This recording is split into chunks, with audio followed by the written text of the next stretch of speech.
22 लाख जो अंगुलिका है ये विभिन्न जगहों पर स्टॉक किया जाना है। समस्तीपुर जिला जो कि मेरा पहले प्रस्थापन का मेरा भी जिला रहा है सर, और मैं यहाँ पर करीब 6 साल तक मैं जिला मत्स्य पदाधिकारी मैं यहाँ पर था। इसीलिए इस जिला को विशेष ध्यान देते हुए दो जो नदी है उसका चयन किया गया है यहाँ पर। एक है गंगा और दूसरा है करेह नदी, दोनों को यहाँ चयन किया गया है। इस ढंग से करीब जो हमारा 22 जिला है उसमें करीब 30 जगह जो स्टॉकिंग का कार्यक्रम जो चल रहा है अभी, और हम लोग अभी इसके माध्यम से एक पुनर्स्थापन पखवाड़ा मना रहे हैं। इसका उद्देश्य देखिए बहुत ही सुंदर है। हम लोग हमारे पूर्व के वक्ता बहुत अच्छी अच्छी बात बता रहे थे, इतनी जागरूक ये लोग हैं, मुझे ये सुन के काफ़ी अच्छा लगा। प्रमुख साहब बोल रहे थे जो पहले मछलियाँ काफ़ी हुआ करती थी। मैं एक डाटा मैं बता दूँ, वो जो करीब 50-60 के दशक में जो गंगा नदी है इसमें पर किलोमीटर जो उत्पादन था मछली का वो आपको करीब 60 केजी 70 केजी के आसपास हुआ करता था, जो आप घट करके करीब 7 से 8 केजी तक रह गई है। आप देखेंगे हमारे मछुआरा भाई दिन भर पहले 1 घंटा अगर मछली मारने के लिए शिकार माही के लिए जाते थे तो 2 किलो 3 किलो मछली हो जाया करता था। आज सुबह से लेकर शाम तक अगर जाल फेंकते रहेंगे तो पता नहीं इतना पुठी भी उनको आधा किलो हुआ कि नहीं होगा। तो ये स्थिति है, ये स्थिति काफ़ी भयानक स्थिति है। ये स्थिति सिर्फ खाली नदी के लिए नहीं बल्कि हमारे मानव सभ्यता के लिए भी है। ये जान लीजिए दुनिया का जितनी भी मानव सभ्यता है सभी का शुरुआत नदी के स्थल से ही हुआ है, नदी के किनारे से ही हुआ है। उसी में हमारा ये जो माता जो गंगा है ये भी है।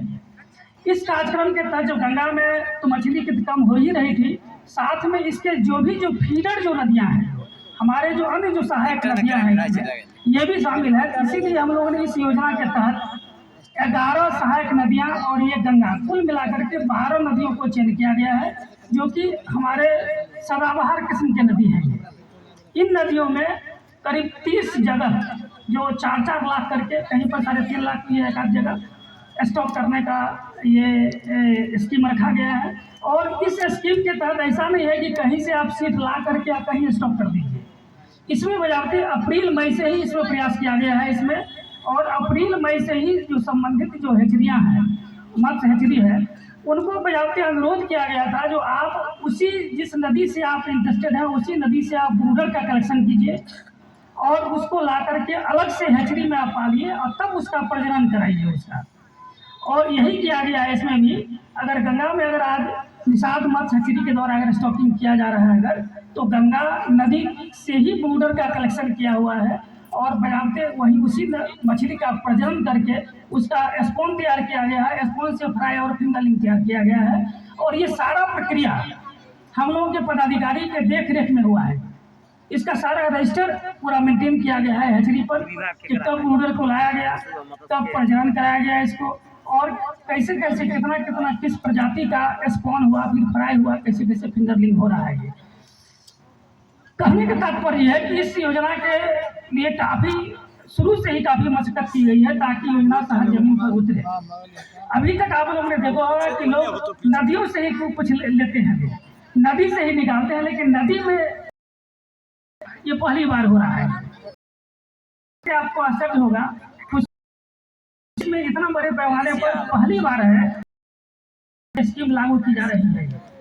पहले भी गंगा में रिवर इंचिंग का कार्यक्रम हो रहा था छिटपुट के रूप में गंगा नदी में ही, कभी सिफरी के द्वारा, बैरकपुर के द्वारा, कभी NFDB के द्वारा, कोई संस्थान के द्वारा कुछ टोकन रूप में सांकेतिक रूप में सीट को डाल दिया जाता था। सरकार ने बजाते इस बार इसके मूल समस्या को समझते हुए और इतने बड़े पैमाने पर पूरा राज्य में इसको लागू किया है इसको, और ये तब तक सफल नहीं होगा जब तक कि आप लोगों का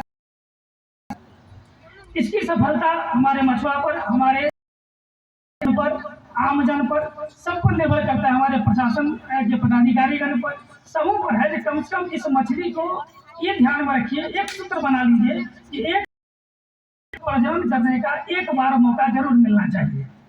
ये तो नैसर्गिक न्याय है, प्रजनन करना एक नैसर्गिक न्याय है। उसके तहत अगर हम इतना भी अगर सोच लें कि कम से कम एक मछली को एक बार प्रजनन करने का अगर मौका अगर दे दे, तब फिर हमारे नदियों में कुछ ही वर्षों में देखेंगे फिर मछली की कमी नहीं रहेगी। मछली एक लिंकेज है, मछली अगर यहाँ पर रहेगी आपका स्वच्छ रहेगा, यहाँ का जो पर्यावरण है वो स्वच्छ रहेगा। आपको मछली में अन्य जीव भी रहते हैं, जैसे अभी हमारे नमामि गंगे वाले बता रहे थे, डॉल्फिन, सही बिल्कुल कह रहे थे। डॉल्फिन का जो उत्तरजीविता है या उसकी सर्वाइवलिटी है, वो मछली की संख्या पर ही निर्भर करेगा।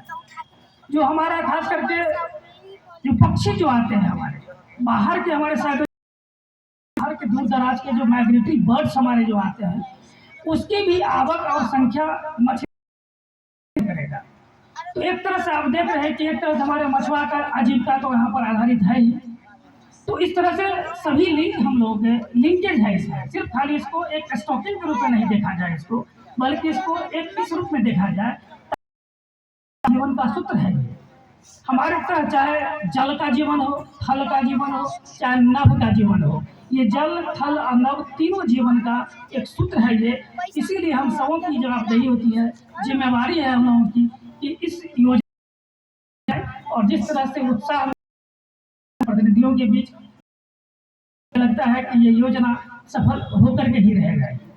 इसके साथ ही सामने में जो दिखाई पड़ रहा है ये मत्स्य विपणन किट है ये। मैं इसके बारे में बता दूं, मछली देखिए इतनी कीमती चीज़, इतना अच्छा चीज़ मछली, और जब हम आप देखेंगे जो मछली का जो उपेक्षा है एक्चुअली घर से ही शुरू हो जाता है। जब आप मछली लेके घर पर पहुंचेंगे तो जो सबसे खराब जगह है कहेंगे लोग उसको वहाँ पर जाकर रख दीजिए, और मछली जब बाजार पहुँचेंगे तो सबसे जो गंदा जगह है वहीं पर मछली बिकते रहता है। वो सरकार की सोच हुई कि नहीं, इन लोगों का हमको बजाते सारा हाइजीनिक कंडीशन को ठीक करना है। इसको हमारा जो मछुआ जो मत्स्य विक्रेता है, मछली बेचने इंसान है, उनको भी अच्छे बेचने का अधिकार प्राप्त है। उनको मत्स्य विपणन किट की योजना लाई, और इस किट के माध्यम से करीब 16 प्रकार का आइटम्स इसमें है। धूप नहीं लगे छतरी इसको दिया गया, कचरा कहाँ फेंकेंगे इसलिए 2 तरह का डस्टबिन दिया गया उनको। मछली अगर बच जाती है तो बॉक्स दिया गया। जिंदा मछली बेचना चाह रहे हैं तो एक टब दिया गया है, उसमें एरेटर की उसमें व्यवस्था है, उसमें टोपी का है, बैठने की व्यवस्था है, चक्का पूरा दिया गया है जो पूरा हाई क्वालिटी जो वास्तव में मछुआ लोग यूज करते हैं वो कट्टा का व्यवस्था किया गया है, ताकि आप स्वच्छ और ताजी मछली स्वच्छता के साथ साथ आप जो उपभोक्ता तक आप पहुँचाइए। आप भी जब बैठे तो आप लगे कि स्मार्ट रूप में आप जो है बैठे हुए हैं, मछली बेच रहे हैं तो स्मार्टनेस के साथ आप बेच रहे हैं। आप इस दृष्टिकोण से इसको लाया गया है इसको, और ये काफ़ी अच्छी योजना है। और इसके लिए आवेदन ही नहीं मिल रहा है। जो भाग्य देखिए हमारा करीब 10,000 लक्ष्य है मेरे पास, लेकिन इसमें बहुत लक्ष्य कम लोगों को बीच लगता है, जानकारी का अभाव है। हम लोग बार बार कहते हैं लोगों को, जब जो मछली उनके पास जाइए, उनको कहिए कि मैं आपको दे रहा हूँ, इस पर 70% अनुदान है। इस पर हम लोगों ने सोच रखा हमारे गरीब, इसीलिए कम से कम इसको ज़्यादा से ज़्यादा सहायता दिया जाए। 70% अनुदान पर बजाते हम लोगों ने इसको रखा था, ताकि ज़्यादा से ज़्यादा लोग ये एक्चुअली दिखाई पड़ेगा। मुझे तो जनप्रतिनिधि से भी आग्रह होगा कि ये एक ऐसा आइटम है जो आपको जब चलेंगे रोड से भी कोई आएंगे तो आपका ये चीज़ दिखाई पड़ेगा। इसी से पता चलेगा कि विकास का मानक क्या है, यहाँ पर विकास का लेवल क्या है इस जिला का। यही सब सोच करके हम लोगों ने ये योजना को लाया था, और यह योजना पूरा राज्य के लिए है, राज्य भर में चल रही है ये योजना, और काफ़ी अच्छी योजना है। इसी के